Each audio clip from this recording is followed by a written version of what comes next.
Hello everyone and welcome to another video with Business with Professor T. Today's video is going to be a lecture-like type of video focusing on the principles of management, and later on we'll be speaking about the principles of leadership as well. This video is not to evaluate or to contrast management and leadership. It is just to understand the basic principles or the core principles of management and leadership. So let's get straight into it. We start off by looking at the different management and leadership styles, starting with management by objective. Management by objective is a management model that aims to improve performance of an organization by clearly defining the objectives that are agreed to by both management and employees. It is a way of ensuring that everyone moves forward consistently and in unison. Secondly, we look at situational and contingency management. Situational and contingency management is when a manager manages the business and employees depending upon the circumstances of the business with a contingency plan, which is a backup plan if their actions don't work out for the best of the business. Now we look at functional and action-centered management. According to action-centered management, there are three elements to all leadership situations. They are the achievement of a goal or task, the group of people performing the task, each individual member of the group involved in the task. Now, to break this down in a nutshell, the manager must create a goal or task which needs to be met. The manager then needs to create a group or a team to achieve that goal, and every individual within that group needs to fulfill their task and work collaboratively in order to achieve the goal. This approach, action-centered leadership, is centered on the actions of the leader. The leader must be able to balance the three elements.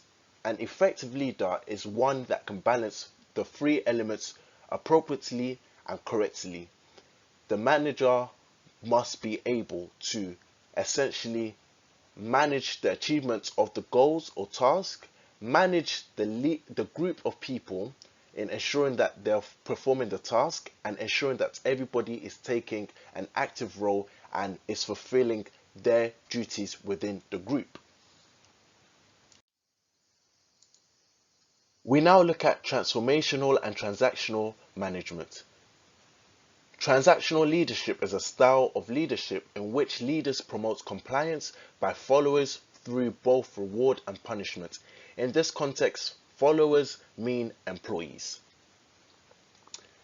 Transactional leadership focuses on the role of supervision, organization, and group performance. They are concerned about the status quo and day-to-day progress towards the goal. Now, the easiest way to remember this in an exam or when you're writing your essay is essentially transactional. There is always a trade-off. You do this, you get this. You don't do this, you get this. There is always a trade-off between the management and the employees.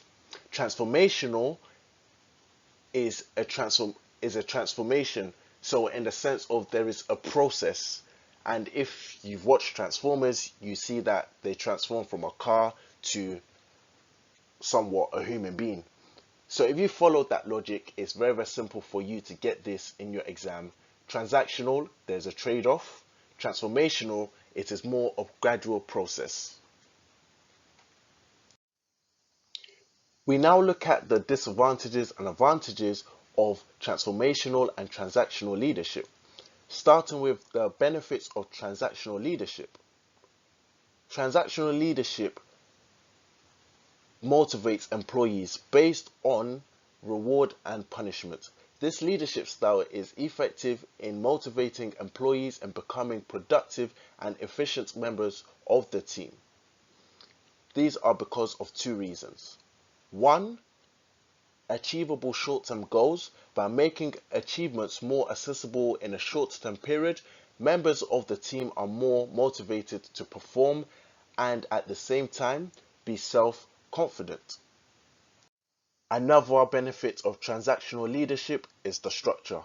Transactional leadership is also composed of a structure that is clear and concise. Employees are informed beforehand what the company expects from them. Also, another advantage of transactional leadership is productivity and cost. Transactional leadership is efficient when it comes to increase in production and cutting down cost. The incentives and punishments offered acts to drive the employees to get the job done in the shortest time possible. We now look at the disadvantages of transactional leadership, starting with rewards the workers on a practical level only, such as money and perks. Creativity is limited since the goal and objectives are already set. Does not reward personal initiative. We then progress to look at transformational leadership. Transformational leaders work to enhance the motivation and engagement of followers by directing their behavior towards a shared vision. The advantages of transformational leadership is it creates an enthusiastic work environment and drives the organization with innovations and changes with efficiency and output, likely to develop future leaders from a lot of followers. Leaders arouse emotions towards their followers that motivate them to act beyond the framework of what may be described as exchange relations. Another advantage of transformational leadership is that it forms new expectations in followers since leadership is proactive. It motivates followers to work for their goals that certainly goes beyond self-interest.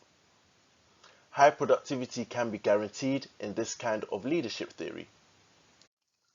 The disadvantages of transformational leadership is that transformational leadership is likely based on the leader's ability for inspiring the workforce to put their best in whatever they do.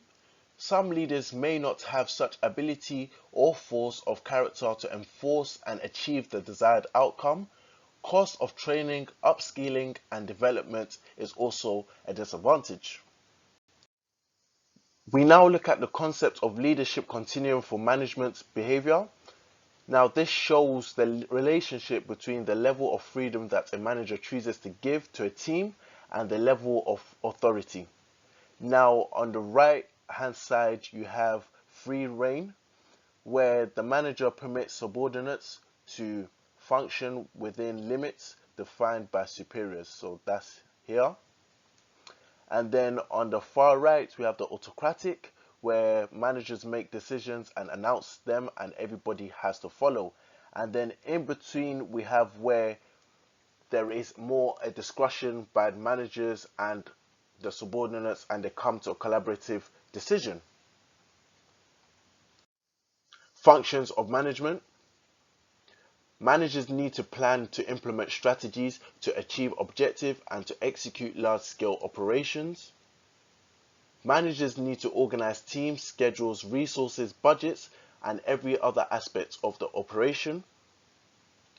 Managers are responsible for coordinating operations and delegating duties to team members. A manager should take control of different parts of the business. This could be a manager controlling a team, ensuring they're working efficiently or behaving appropriately. Managers also must control projects of business functions and the budgets and processes of these projects and functions. Every plan requires monitoring to review its effectiveness and progress towards meeting objectives within the time frame. Managers will need to monitor the effectiveness of the team, evaluating what is working well and where gaps or weaknesses appear. Delegating. It is part of a manager's job to delegate. All managers will have tasks and elements of the job they must do themselves, but it is also their job to delegate some tasks to other team members. As stated previously, the functions of management are planning, organizing, coordinating, monitoring, and delegating. It is important that when you do go into exam, you at least memorize 4 of them, and you memorize why it is important for managers to be able to plan properly, to be able to organize properly, to be able to coordinate properly, monitor properly, and delegate properly. If you ever get stuck in your exam in explaining why a manager plans or why they organize, just try and relate it back to yourself. Why do you plan for things? Why do you organize things? And why do you coordinate, monitor, and delegate? It is as simple as ABC. We now progress to look at the functions of leadership, starting with inspiring. Leaders are expected to inspire and innovate, as they are the driving force behind the business and they look at the long-term vision of the business. They are also responsible for devising strategies in order to achieve the goals. Leaders tend to look at the bigger picture and have more control than managers. Leaders must energize their team. What this means essentially is bring innovation and inspiration to team members and energize the direct subordinates, which are managers, which then creates a cascading effect, flowing energy down from leadership to management to the whole organization at large. Leaders must influence stakeholders. Stakeholders take an interest in the business as they want to know whether the product or services they have purchased are secure, reliable, and fit for purpose as to why they bought it. Shareholders, as stakeholders of the business, they want to see a return on their investment. Leaders must be able to envision. What this means is looking towards the future in order to envision what the consequences of an action or proposal is likely going to be, what the consequences of an action or proposal is likely going to have on an organization as a whole, and they rely on having credible information to base their judgments on, such as financial forecasts and competitor analysis. In order for the organization to satisfy the needs of the stakeholders, it is the responsibility of the leader to determine the best route in order for the business to achieve success. They will need to convey their intentions to managers for the vision to become reality. As mentioned previously, the functions of leadership are inspiring, energizing, influencing, envisioning, and determining. Now, if you get into your exam and you forget all these functions, just think, why would you follow someone? Why would you follow someone and say, this is my leader, let me follow? They need to be able to inspire you. They need to be able to energize you in the sense of motivating you as well. They need to be able to have influence on you and influence what you do. And they need to be able to envision their action. If they do this, it's going to have a consequence on you, and they need to determine the best route for you to take in order to achieve the goal you want to achieve. And that brings us to the end of Principles of Management. Thank you for watching. If you've liked this video, give it a thumbs up. Please do subscribe for more content, and see you next time.